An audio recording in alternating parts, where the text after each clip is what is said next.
Welcome to easy learning 700। ये MGT 301 principles of marketing की short lesson series का 5th lesson है और आज के इस लेसन में है थीम 5। इसका टाइटल है कंज्यूमर बायर बिहेवियर। तो मोस्ट इंपॉर्टेंट जो कंपोनेंट होता है मार्केट प्लेस का वो होता है कंज्यूमर, क्योंकि कंज्यूमर ने ही ज़ाहिर बात है चीज़ ख़रीदनी है।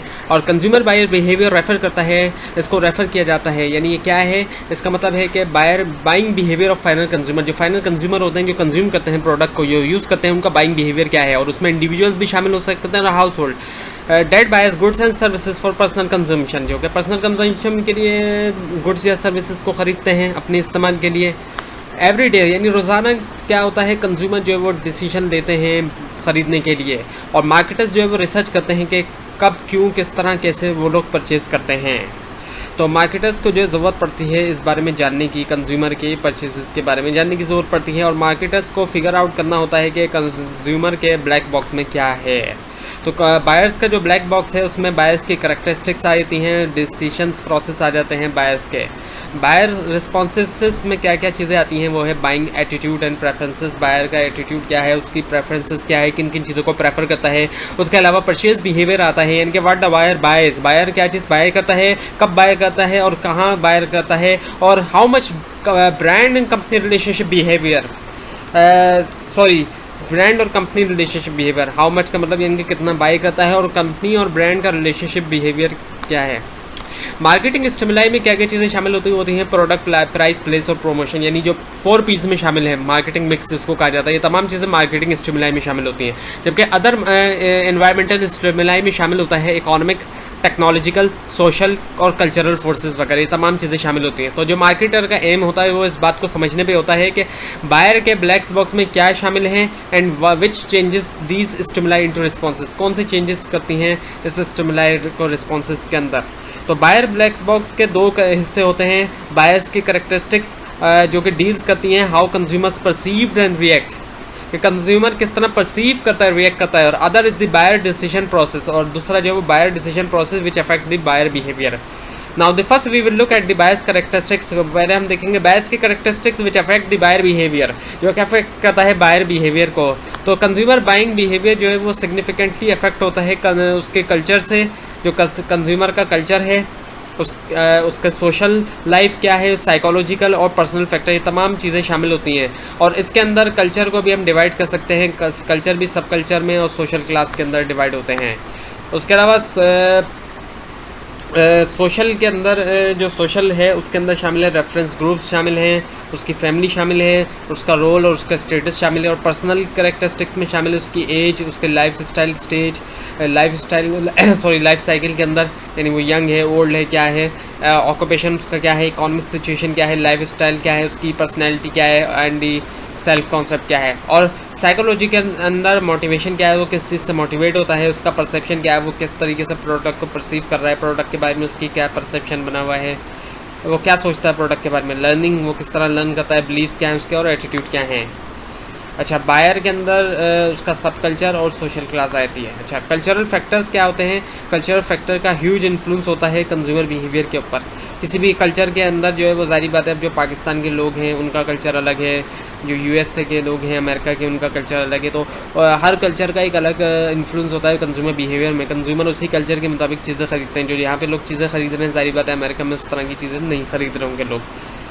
तो marketer need to understand the role played by the buyers culture. Marketers को इस बात की ज़रूरत होती है, इस चीज़ को समझें कि बायर्स का कल्चर के रोल जो प्ले करता है बायर का कल्चर, उसका सब कल्चर, उसकी सोशल क्लास, तो इन सब चीज़ों का जो है वो असर पड़ता है। अब कुछ कैरेक्टरिस्टिक्स दी हुई हैं पाकिस्तानी कल्चर की, वो क्या हैं, ओरिएंटेशन, इंक्लिनेशन टूवर्ड्स रिलीजन, ये एक कैरेक्टरिस्टिक्स है। उसके अलावा हॉस्पिटलिटी है, और उसके अलावा पैशनेट है, एग्रेसिव है, फन लविंग एंड कलरफुल है, हार्ड वर्किंग है और टफ है। Family comes first in Pakistani culture, और हम्बल हैं, अप्रोचेबल हैं, मैन डोमिनेंट सोसाइटी है, और ये कंजर्वेटिवनेस सोसाइटी है, और डाइवर्सिटी भी है। तो ये तमाम चीज़ें पाकिस्तानी कल्चर के अंदर शामिल होती हैं, और इन सब चीज़ों का असर पड़ता है कंज्यूमर के ऊपर। अच्छा, पाकिस्तानी कल्चर को अगर सब कल्चर में डिवाइड करें तो मुख्तलिफ सब कल्चर हैं मुख्तलिफ सूबों के। जैसे पंजाबी कल्चर है, पंजाबी कल्चर के अंदर हॉस्पिटलिटी उनकी कैरेक्टरिस्टिक्स है मेन। उसके अलावा फूड से लव करते हैं, वो पोइट्री उनके पास मौजूद है, म्यूज़िक है। सिंधी कल्चर की बात करें तो सिंधी कल्चर जो है वो मिस्टिक्स को लव करते हैं, पसंद करते हैं। और सूफीज़म है सिंध के अंदर, सिंधी फोक सॉन्ग्स हैं और म्यूज़िक हैं। केपीके के कल्चर की बात करें तो वो वहाँ पे भी हॉस्पिटैलिटी है, love care and respect for guest. अपने मेहमानों की वो बहुत ज़्यादा केयर करते हैं, उनसे लव करते हैं और उनकी रिस्पेक्ट करते हैं। ब्रेवरी है, बहादुर है and protection respect to female है।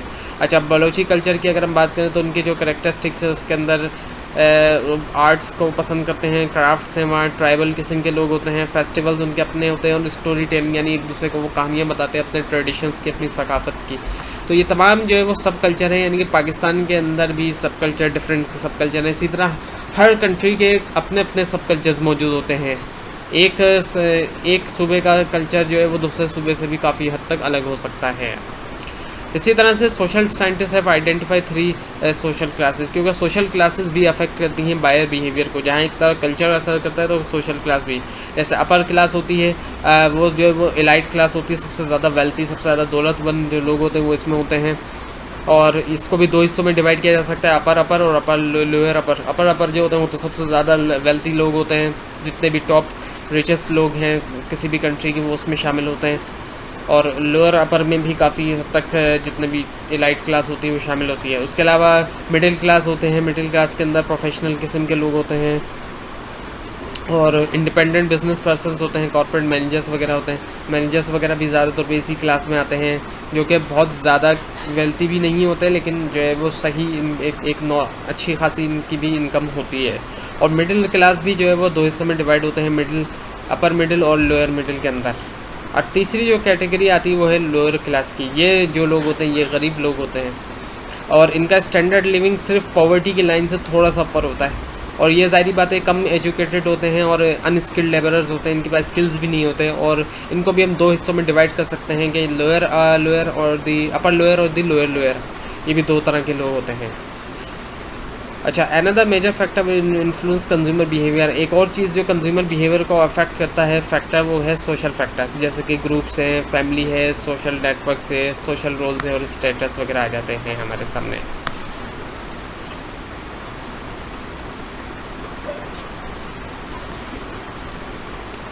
पर्सनल फैक्टर्स भी होते हैं। Consumer decision is also influenced by personal factor. Personal factors क्या मतलब, जो पर्सनल ट्रेड्स होते हैं, ये पर्सनल कैरेक्टरिस्टिक्स होते हैं जो हर शख्स के दूसरे शख्स से अलग होती है। ये वो चीज़ें होती हैं जो कल्चरली वगैरह नहीं होती, बल्कि अब हर कल्चर के अंदर लोग पाए जाते हैं जो सेम बिलीव रखते हैं, लेकिन कुछ ऐसी कैरेक्टरिस्टिक्स होती हैं जो हर शख्स की अलग होती हैं। जैसे ऑक्यूपेशन है, एज है। एज ज़ाहिर बात है, अब एक शख्स की 25 एज है तो दूसरे की 26 होगी, 30 होगी।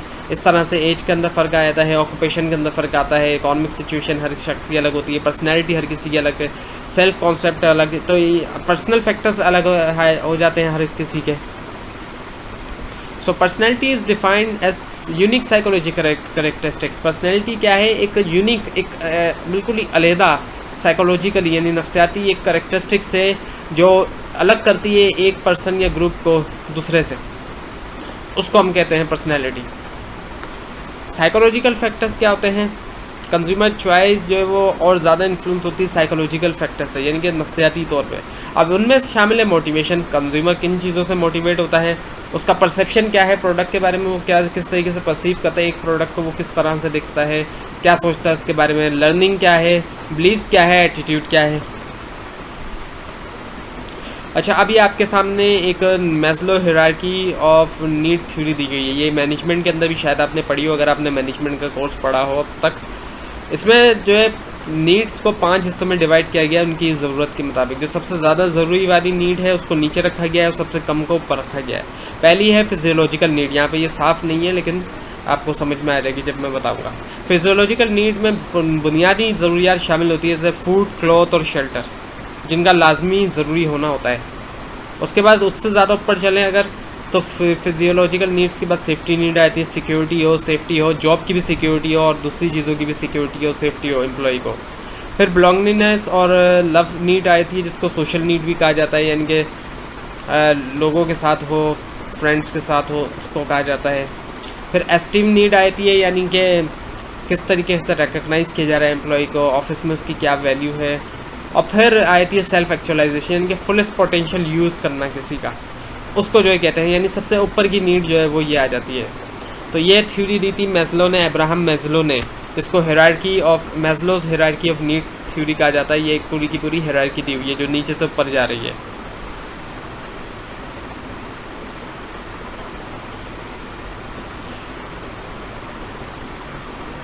अच्छा, बायर्स ब्लैक बॉक्स तो आपके सामने पहले भी आ चुका है। अब है आपके सामने 4 टाइप्स ऑफ बाइंग बिहेवियर, 4 तरह के बाइंग बिहेवियर आपके सामने मौजूद हैं इस डायग्राम के अंदर।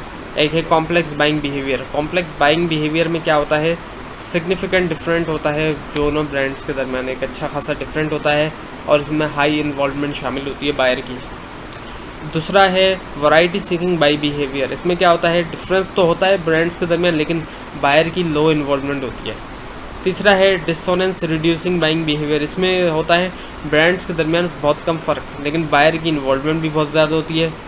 तो और फिर चौथा है लो इन्वॉल्वमेंट भी होती है बायर की और डिफरेंसेस भी कम होते हैं। इसको कहते हैं हैबिचुअल बाइंग बिहेवियर, यानी कि जो रोज़मर्रा की चीज़ें होती हैं उनको ख़रीदने के अंदर जो है। तो ये 4 तरह के बायर के बाइंग डिसीजन कहा जाता है इन चारों को।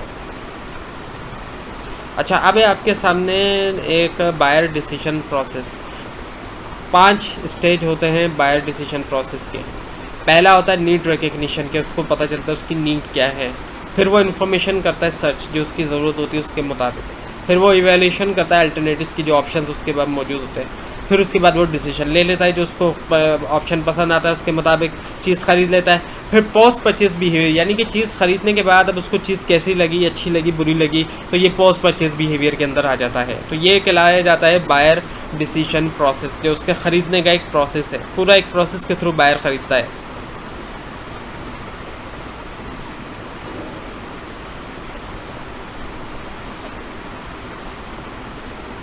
अच्छा, अब आपके सामने कुछ टर्म्स आ रही हैं इंपॉर्टेंट तरह की, जो कि करेक्टरिस्टिक्स हैं। Characteristics of products which influence new products rate of adoption. ये वो करेक्टरिस्टिक्स हैं जो इन्फ्लुएंस करती हैं नए प्रोडक्ट्स की रेट ऑफ एडॉप्शन को। इसमें है रिलेटिव एडवांटेज। रिलेटिव एडवांटेज का क्या मतलब है, consumer will adopt the new product more quickly if they think it is superior to the existing product. यानी कंज्यूमर नई प्रोडक्ट को तेज़ी से अडॉप्ट करेगा अगर वो ये सोचेगा कि ये प्रोडक्ट बेहतर है एग्जिस्टिंग प्रोडक्ट से। जो प्रोडक्ट पहले से अवेलेबल है उससे ज़्यादा बेहतर है तो वो नई प्रोडक्ट को ज़्यादा बेहतर ख़रीदेगा। इसी को हम रिलेटिव एडवांटेज कहते हैं। रिलेटिव एडवांटेज का मतलब ये है कि एग्जिस्टिंग प्रोडक्ट से ज़्यादा बेहतर होना नई प्रोडक्ट का, तो कंज्यूमर वो जो है जल्दी से ख़रीद लेगा। कंपैटिबिलिटी होना, कंपैटिबिलिटी का क्या मतलब है, is the degree to which a product fix the value expense of potential customer. Compatibility का मतलब है कंपैटिबल होना, प्रोडक्ट जो है वो कंपैटिबल है, यानी कि कितनी ज़्यादा फिट है, जो कंज्यूमर की वैल्यूज़ हैं और उसके एक्सपीरियंस के मुताबिक जितनी ज़्यादा फिट होगी प्रोडक्ट, उतनी ज़्यादा कंज्यूमर जो है वो प्रोडक्ट को ख़रीदेगा। यानी फिट बैठ रही है, फिट बैठना, जितनी ज़्यादा फिट बैठेगी उतनी ज़्यादा कंपैटिबल है।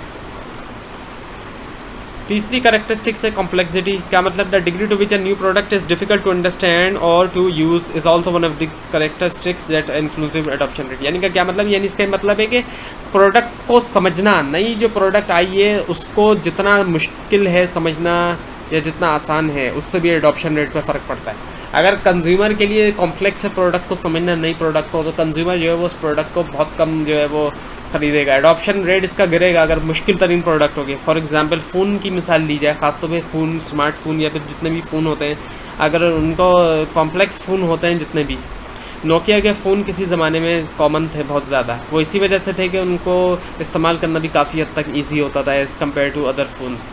तो जो कॉम्प्लेक्स प्रोडक्ट्स होती हैं उनके एडॉप्शन रेट भी बहुत कम होता है। जब प्रोडक्ट्स आती हैं तो कंज्यूमर को प्रॉब्लम होती है उनको समझने में, और इसी वजह से उनका एडॉप्शन रेट भी बहुत कम होता है। अच्छा, डिविजिबिलिटी क्या है? डिविजिबिलिटी का मतलब है कितनी ज़्यादा एक प्रोडक्ट जो है वो ट्राइड होती है लिमिटेड बेसिस के ऊपर। जितनी ज़्यादा वो ट्राइड होगी उतनी ज़्यादा जो डिविजिबिलिटी होगी, जितनी कम होगी उतनी कम डिविजिबिलिटी होगी। और कम्युनिकेबिलिटी का मतलब ये कि प्रोडक्ट के जो बेनिफिट्स हैं नई प्रोडक्ट के, वो कितने ज़्यादा नोटिस्ड होते हैं और डिस्कस होते हैं कंज्यूमर के अंदर। कंज्यूमर कितना ज़्यादा नोटिस करता है और कितना ज़्यादा डिस्कस करता है। तो ये था आज का लेसन नंबर 5, जिसके अंदर थीम 5 आपके सामने प्रेजेंट की गई। आपको कोई कन्फ्यूजन है, कोई प्रॉब्लम है, इस वीडियो में कोई मिस्टेक लगती है तो उसको कमेंट करके नीचे ज़रूर हाईलाइट कीजिए, और इस पूरी सीरीज़ को देखने के लिए इस चैनल को सब्सक्राइब कीजिए। Thanks for watching.